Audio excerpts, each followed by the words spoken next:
बाजी साहब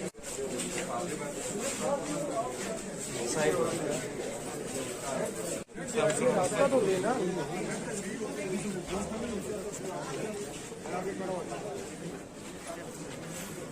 बिस्मिल्लाहिर्रहमानिर्रहीम, अस्सलाम वालेकुम नाज़रीन, मैं हूं साकिब बशीर। एक दफ़ा फिर आज हम बात करेंगे नूर मुकद्दम कत्ल केस की अपडेट जो है उससे मुतल्लिका दो किस्म की चीज़ें आपके साथ शेयर करनी है। एक तो जो अक्यूज फैमिली है उनकी जानिब से एक जो गाड़ी थी उनकी उसको जो सुपरदारी करने मतलब गाड़ी वापस लेने के हवाले से एक डेवलपमेंट है,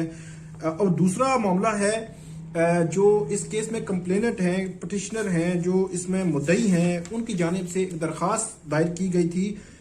जिसका कंटेंट 2 पेजेस में उसमें क्या कहा गया था, और खासतौर पर जो इसमें पैमरा के हवाले से था कि पैमरा के कंसर्न क्वार्टर्स ने जब पैमरा ने सीसीटीवी चलाने पर पाबंदी लगाई तो उसके हवाले से क्या इनिशिएट किया था, इनकी जानिब से किया गया था। इस दरखास्त में क्या बुनियादी तौर पर कौन कौन से पॉइंट्स कहे गए हैं और क्या खदशात का इजहार किया गया था, ये सारी चीजें आपके सामने ये सीसीटीवी फुटेज के वायरल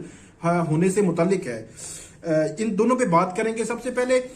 जो अक्यूज्ड फैमिली है उनकी जानिब से जो गाड़ी थी, जो उनकी जो कंपनी है, बिजनेस कंपनी, उनकी जो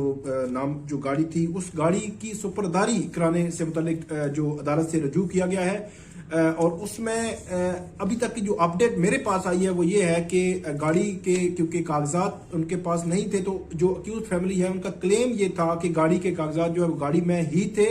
लेकिन पुलिस के बकौल उनके पास जो है वो उनके कागजात नहीं थे। तो फिर अदालत जो है उन्होंने जो अक्यूज के फैमिली के जो रेलेवेंट बंदा था उसको थाने भेजा था ताकि गाड़ी के कागजात उस गाड़ी में से चेक कर लिए जाएं। अगर वो, क्योंकि जो सुपरदारी होनी होती है, गाड़ी जो वापस लेनी होती है, उसका तरीकाकार यही होता है कि आपने जो ओरिजिनल उसके जो पेपर्स हैं वो आपने दिखाने हैं, और उसके बाद एक प्रोसेस होके वो सुपरदारी होती है गाड़ी बाकायदा तौर पर, तो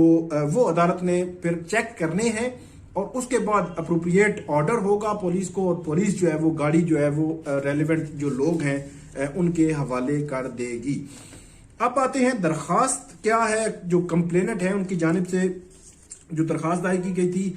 इसमें दरखास्त में लिखा गया है, 2 पेजेस की दरखास्त है। इसमें यह लिखा गया है कि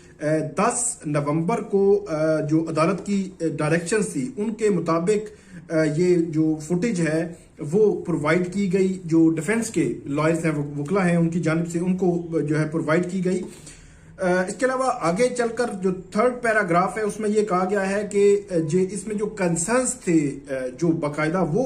कंप्लेनेंट की तरफ से बाकायदा तौर पर जो खदशात थे इसमें उसको शो किया गया था कोर्ट के सामने भी, और एक अप्रीहेंशन थी कि ये जो कंटेंट है इस फुटेज का वो कहीं जो है वो पब्लिक ना हो जाए, वायरल ना हो जाए, स्प्रेड ना हो जाए, तो ये अप्रीहेंशन शो की गई थी अदालत के सामने। और इसके अलावा इसकी जो सेंसिटिविटी है उसको भी अदालत के सामने रखा गया था कि इसकी सेंसिटिविटी कितनी है, और क्योंकि इसका जो इसकी असासियत है खासतौर पर अगर ये वायरल हो गई है उस वक्त की, ये कह रहे हैं कि उस वक्त की कि अगर वायरल होती है तो उसकी एक अजियत का एक पहलू जो है दोबारा उस जो मकतूला है नूर मुकद्दम उसकी फैमिली को दोबारा से उसी अजियत से गुजरना पड़ता कि अगर ये जो है वायरल होती है, जिस तरह वायरल हुई, और सारे जो सर्कमस्टांसेस है वो आपके सामने मैंने रखे। तो ये इसमें लिखा गया है कि ये चीजें सारी हाईलाइट की गई थी अदालत के सामने, और फिर उसके बाद जो डिफेंस के जो लॉयर्स हैं, वकला हैं, उनकी अश्योरेंस बाकायदा, उसकी अश्योरेंस के बाद जो वीडियो है वो उनके हवाले की गई, और मैक्सिमम उनकी जानिब से ये कहा गया था कि इसकी केयर की जाएगी कि ये किसी तरह भी ना फैले, और जो कंटेंट है इसका किसी तरह शेयर ना हो, और ये किसी जगह भी अवेलेबल ना हो फुटेज। तो ये इसकी जो बाकायदा तौर पर अदालत को यकीन दहानी कराई गई थी, ये कहा गया इस दरखास्त में। आगे जाकर दरखास्त में जो 4th पैराग्राफ है उसमें यह लिखा गया है कि लेकिन जैसे ही ये जो सीसीटीवी फुटेज है वो डिफेंस के लॉयर्स जो है उनके हवाले की जाती है, तो उसके थोड़े टाइम बाद ही ये फुटेज जो है वो वायरल हो जाती है। जो नेशनल चैनल्स हैं और जो मुख्तलिफ सोशल मीडिया प्लेटफॉर्म्स हैं उन पर जो सीसीटीवी फुटेज है वो वायरल हो जाती है, और जिसने जो फैमिली थी उसके लिए एक तो पैनिक क्रिएट किया और जो सदमे का बायस बनी उस फैमिली के लिए, डिसीज की जो फैमिली है उसके लिए जो है वो सदमे का बायस बनी है। इस चीज को हाईलाइट किया गया है अदालत के सामने दरखास्त में। इसके अलावा जो 5th पैराग्राफ है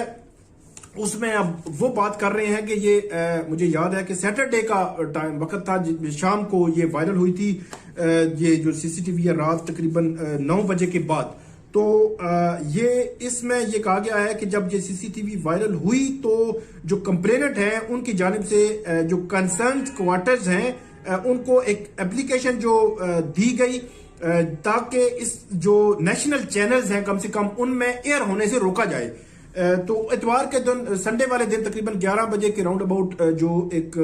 डायरेक्टिव जारी हुआ था पेमरा की जानिब से कि फौरी तौर पर स्टॉप किया जाए, रोके पेमरा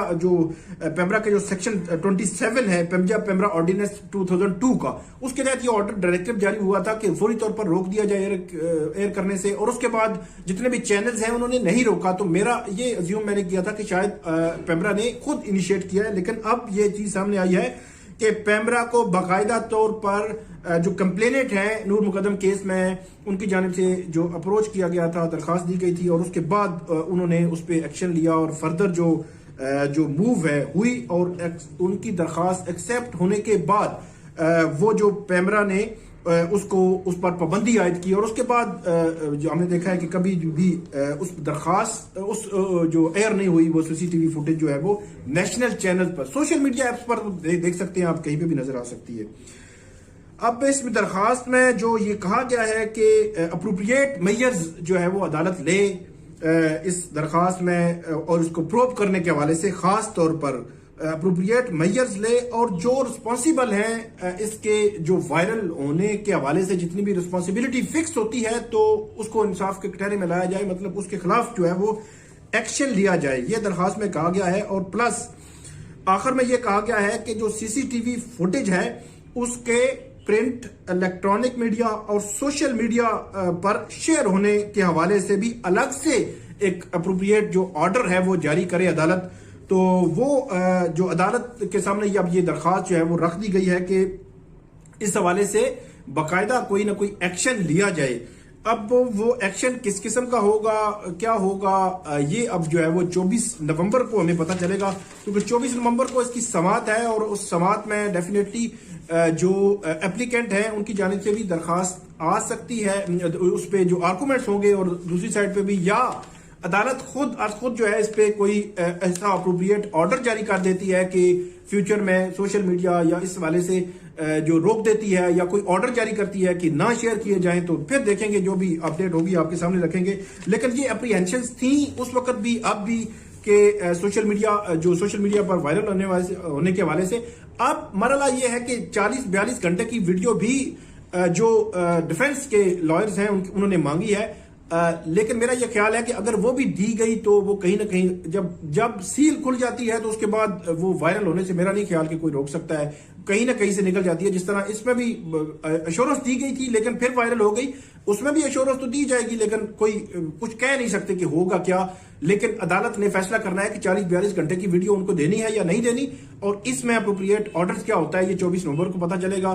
अब इस केस में जो भी नेक्स्ट जो अपडेट होगी वो भी आपके साथ शेयर करेंगे। तब तक इजाजत दीजिए और इस वीडियो पे फीडबैक जरूर दीजिएगा और कमेंट जरूर कीजिएगा। बहुत शुक्रिया।